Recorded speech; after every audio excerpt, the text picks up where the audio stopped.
everybody, and welcome back to another Coaster Cheetah video. And in this video, I'm going to be going over all 4 Cedar Fair parks that got new announcements today, whether it's a coaster or a flat ride or even both, or entirely new lands. Let's get right into it with the first park being Cedar Point. And a lot of people expected a coaster or something, and we did get a coaster, and a lot of people thought that we would be getting a mock spinning coaster. And we did get a spinning coaster, but instead it's a Spinning Wild Mouse by Zamperla. And honestly, a lot of people are upset by this, and I'm really not. I think a spinning coaster will be pretty cool. I like that, Cedar Point's getting another family coaster. I think it's good. And I kind of expected the coaster not to be very big once I learned that Gatekeeper was going to be part of the boardwalk section, because there's the big extreme Gatekeeper, so then why would you have another big ride? Plus there's not really enough space. So I'm satisfied with the Wild Mouse, and also the Grand Pavilion looks great, and I really can't wait for that to be built because it looks really nice, and the whole boardwalk section looks nice. And even though it's not as huge or thrilling as a lot of other people were thinking or expecting, I really like it, so I'm satisfied with it. And I think the best announcement about the Cedar Point, of all the Cedar Point announcements, and honestly maybe of all the Cedar Fair announcements this year, is that it's basically confirmed that Top Thrill Dragster will be reopening for the 2023 season, because if you notice in the Cedar Point video that they released, it says, when talking about Wild Mouse, that it's going to be their 18th roller coaster. So this basically confirms that Top Thrill Dragster is going to be reopening for the 2023 season after being closed for nearly 2 years now, and I really am just thrilled about this because I really did not want Top Thrill Dragster to go, and I'm so glad that it's staying now. And now moving on to Worlds of Fun, which announced their new wooden roller coaster called Zambezi Zinger.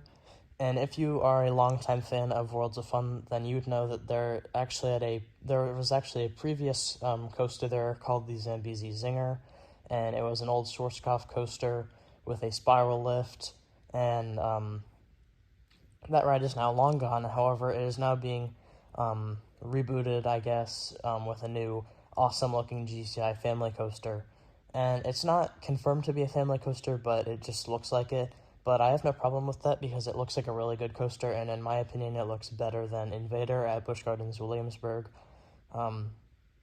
So yeah, this actually looks like a really good addition, and I love the spiral lift, so I'm really happy with this. And the coaster enthusiasts that have Worlds of Fun at their home park should be getting excited, even though this isn't a full Titan Track hybrid like most people thought. And now moving on to Canada's Wonderland, which actually they released no video or trailer, unlike all the other parks. However, they are actually getting one new flat ride coaster, and this coaster actually looks pretty good. It actually looks like a kiddie coaster, however, it's a double launch family coaster, and I'm not gonna lie, I'm pretty excited for this because I love a launch coaster, even if it's a family coaster. So I am really excited for this. Plus, I didn't expect a huge addition in terms of a coaster for Canada's Wonderland's next coaster, due to them just getting a massive B&M dive coaster.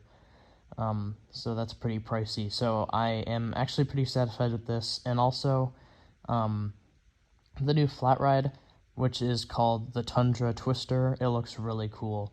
So I really can't wait for this, and honestly, I haven't been this excited for a flat ride in a while because this is a one-of-a-kind flat ride, the first of its kind, and it really looks awesome. It looks like a swing, but you go upside down. It looks like the mix of a Screamin' Swing and an SNS 4D coaster.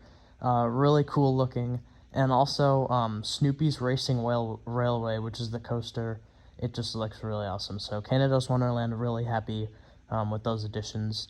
Now moving on to the final park that's getting new additions, and that is Carowinds. Carowinds is getting a whole new land called Aeronautica Landing, and I'm not gonna lie, this land looks pretty heavily themed, kind of like Area 72 at Kings Island, except it has kind of like a steampunk vibe almost to it.